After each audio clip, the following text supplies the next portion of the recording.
Well, I think probably one of the things influencing that is the maps themselves, the districts themselves. So, can you give us just a little bit of an explainer on how like districts and maps can get drawn to shape the seats the way that they are, and Yeah. then like how that would disenfranchise someone who maybe was part of a different district who now finds themselves in a new one? So I think that my Senate seat is a perfect example. So during the last map redraw and the redistricting, Indianapolis gained a seat because we have gotten more folks who are now living here in Marion County, and so our Senate districts each have about 150,000 people in them, Okay. and that needs to be true across every district in the state. So that's why some Senate districts could be take 2 hours to drive across, and you've got multiple counties in them. Hmm. And then others like mine, I mean, I can take the what will be the blue line across my district in 20 minutes and get across the entire thing. Yep. So some of us are much more compact. So what they did is they drew a brand new seat, which is now District 46 that I serve in, Woo. and it was seen as a gift to Democrats because this seat is about 70% registered Democrats, 30% registered Republicans, which means that it will be very, very hard for a Republican to ever win this seat. Sure.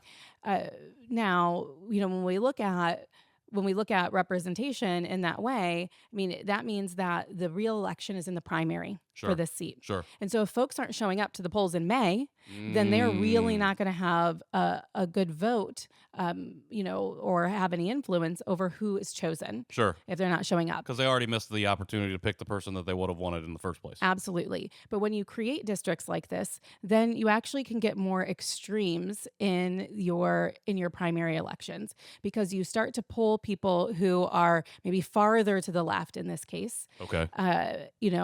So that you're really kind of racing to see, well, who's the most, liberal, who's the most. And so Sure. then you get the same thing in Republican districts that are Republican controlled, where then your primary, you're getting people who are arguing about who is the most Republican, who's the farthest to the right, and that's who you want to vote for.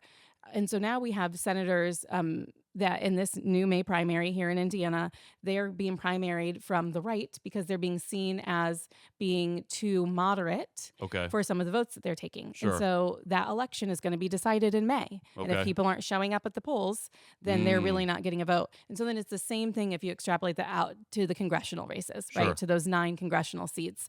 And so our seat, Congressional District 7 here in Marion County, is a pretty safely blue seat. Yeah. And it's the one that Congressman Carson currently holds. But then you go, on the south side, and it is a red district, Yeah. and it's packed in that way.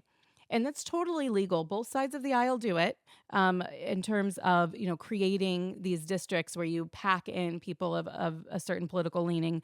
And so people do draw maps for political reasons. Sure. What you can't do is draw maps for racial reasons. Right.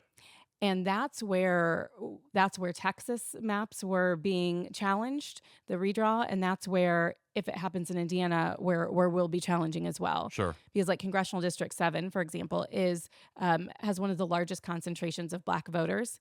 So then if you split them up Right. to make it more of a Republican district, then that would be disenfranchising Sure. voters of color, and so that is illegal.